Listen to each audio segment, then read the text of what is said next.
Bienvenue dans ce chapitre de la Bibliothèque des mémoires consacré aux personnes qui ont vécu le cyclone en étant chez elles. Bonne écoute. Est-ce que tu peux te présenter en quelques mots? Oui.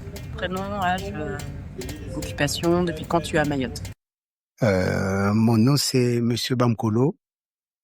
Je me présente Monsieur Bamkolo. Je suis à Mayotte depuis 56 années. Je travaille à la DAS avant et maintenant je travaille à l'ARS, l'Agence régionale de santé de Mayotte. Le poste que j'occupe maintenant c'est au santé environnement. Est-ce que tu avais déjà vécu un événement climatique du type cyclone d'eau, un ouragan, un tremblement de terre, un tsunami avant? Et c'était en 1984. Il y avait le cyclone qu'on appelle Kamissi. Nous, on était encore jeunes, on a dit que c'est faux, il allait rien se passer, c'était calme. Mais quand c'est arrivé, tout le monde était effrayé parce que ça a été dur. Mais celui du Chido, c'était 3 fois plus dur. Ouais. Celui de Chido était 3 fois plus dur parce que le vent soufflait fort, en tourbillonnant, et c'était vraiment très dur. Oui. Et j'ai vécu encore une autre qu'on appelait Felikisa. Il y a eu encore beaucoup de pluie qui est tombée. Il y avait eu des villages qui ont été aussi dévastés, qui ont été tombés, des maisons tombées aussi. On appelle Felixa. Après Kamissi, il y a eu le Felixa. Et est-ce que tu as cru que ça n'allait pas toucher Mayotte? Moi, j'avais cru. J'étais sûr que ça allait toucher Mayotte parce que nous, on nous avait dit ça au temps de Felixa, l'autre événement, mais on n'était pas d'accord, on n'avait pas cru. Et c'est-à-dire les témoignages qui se présentaient, ça a eu un effet au Felixa. C'est-à-dire que le calme, il n'y avait pas trop de vent, le ciel était couvert. Tout ça, c'était comme le Felixa qui arrivait. Donc moi, je me suis dit que ça va bientôt arriver, ça va arriver et ça va arriver, mais je sais pas comment ça va arriver. Ça sera fort au moins que Felixa, mais c'est devenu 3 fois plus que Felixa. Et comment tu t'y es préparé? Moi, je me suis préparé, le peu que j'avais, j'ai pu acheter un peu d'eau à la maison.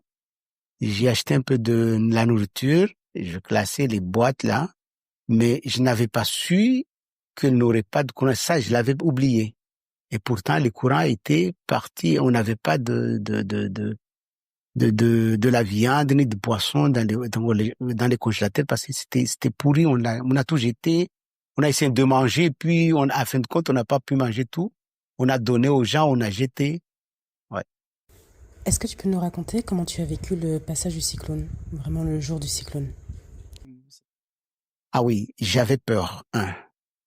Parce que moi, j'ai vu la pluie qui tombait, un peu de vent, mais enfin, ça venait de plus en plus. Et puis quand ça déclaré, j'avais eu peur. J'avais vraiment peur parce que je me suis dit que même ma maison va être emportée. Donc ça sifflait, on dirait comme un avion qui décollait, le sifflement d'un avion qui décollait à l'aéroport. Donc c'était vraiment très dur. J'ai essayé de voir un peu au dehors comment ça se passait. J'ai vu une sorte de un truc blanche qui tournait comme ça. Moi, je me suis dit que c'était du vent ou c'était de la pluie et les tôles des maisons qui craquaient et tout est emporté comme ça, qui volait un peu partout. Donc, j'avais peur. J'avais vraiment peur. Ouais. L'autre cyclone qui est passé en 84, j'avais pas peur plus que celui-là. Celui-là, j'avais vraiment peur parce que ça dévastait tout à son passage, tout s'en allait. Il a emporté tout à son passage. Et est-ce que ça a été dévasté chez toi? Dans le village à côté, il y a eu le toit de ma voisine qui est emporté. Elle ne sait même pas là où il se trouve jusqu'à maintenant. Ah ouais. Et il y a à côté là, le toit encore de mon voisin en haut, là, il est encore emporté. Chez moi, oui. À côté, ce sont mes voisins, mes voisines. Tout est porté. À côté, il y a une maison qui est totalement enlevé le toit et déposé au milieu de la route. Et toi, ta maison a été touchée? Ma maison a bougé un peu, mais pas trop, parce que j'ai mis de la dalle. Donc ça atténue un peu, ça atténue un peu parce que la dalle, pas comme les tôles. Ouais. Qu'est-ce qui t'a choqué après le passage du cyclone quand... Ce qui m'a choqué, mon premier vue, je pensais que Mayotte ne revivra plus. D'après les dévastateurs, les arbres qui ont été tous enlevés, coupés, on dirait qu'il y a eu désert à Mayotte. Donc moi, je me suis dit, mon impression, c'était de dire que Mayotte, c'est fini, il est mort. Mayotte est mort, on ne revivra plus. Parce que les forêts, tu vois, il n'y a plus de forêts, il n'y en avait plus d'arbres qui tenaient. Tous les cocotiers, les manguiers, tous les arbres à fruits, il n'y en a plus. Tu vois, c'est ça ce qui j'étais trop choqué. Et le reste, parce que c'est la nature qui nous fait vivre. Donc, une fois que la nature est enlevée, il n'y a plus de nature, la vie est impossible, là. Donc, c'est ça ce qui m'a trop choqué. Ouais. Durant le cyclone et après?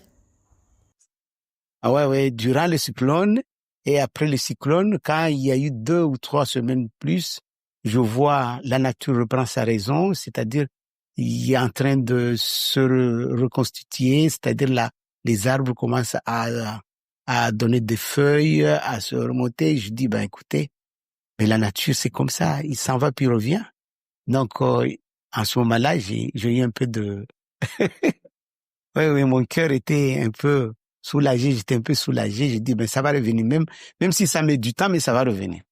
Qu'est-ce qui t'a permis de tenir moralement pendant et après le cyclone? Ce qui m'a permis de tenir moralement, c'est que d'abord, moralement, c'est ma maison qui a tenu. Et puis, à côté, dans le quartier, il n'y a pas eu de blessés ni de morts. J'ai dit, écoutez, on va vivre. C'est ça. La vie continue. Ouais. Est-ce que tu peux nous raconter l'après-cyclone jusqu'à aujourd'hui, le quotidien? Mais les quotidiens sont changés, désorientés complètement. C'est-à-dire que avant, on allait à la campagne chercher des maniocs, des bananes, des coco et des fruits à pain. Il y en a plus. Donc, même de l'eau, on peut pas boire de l'eau parce que l'eau était un peu sale et tout ça. Il faut le mettre, le chauffer, tout ça. Donc, moi, je me suis dit qu'il y a encore de temps à faire pour qu'on revienne là où on était. Il y a encore du temps. Mm-hmm. Est-ce que tu as des commentaires à faire sur la gestion du cyclone? Donc, moi, les événements, ils ont été mal gérés. D'après moi, ils ont été mal gérés. Parce que moi, d'après les événements, les responsabilités doivent être données aux responsables des communes et des villages. C'était pas le cas. Les responsabilités étaient données en haut et puis c'est directement aux associations. Mais les associations ne savent rien ce qui se passe dans les villages. Il faut des personnes du village qui connaissent tous les modes, qui connaissent tout. Donc, il fallait bien qu'il y ait des personnes, c'est-à-dire des gens qui connaissent l'endroit, qui connaissent là où il faut. Il y a des gens là où on peut avoir des vieux, des gens vulnérables et tout ça. Donc, ça a été mal géré. Moi, je dis que ça a été mal géré. Ma dernière question est libre. Est-ce que tu souhaites rajouter des commentaires pour les gens qui vont écouter ce podcast, des anecdotes ou quelque chose à dire de plus sur le cyclone Chido? Moi, je rajoute une chose. C'est que quand le météo nous dit que il faut se méfier parce qu'il y a cyclone ou il y a des grosses pluies, il faut tenir compte de cette annonce. Il faut pas le prendre à la légère. Parce que des fois, si on prend des choses comme ça à la légère, on peut se tuer, on peut avoir des accidents. Donc, il faut le prendre au sérieux. C'est ça ce que je peux dire. Bah, je te remercie pour ton témoignage. Merci beaucoup. Oui. Ok.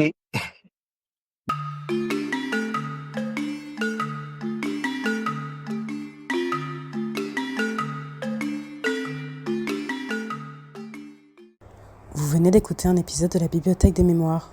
J'aimerais remercier les personnes qui ont participé à la création de cet épisode, du montage au témoignage, et vous remercier pour votre écoute. À bientôt pour un prochain épisode.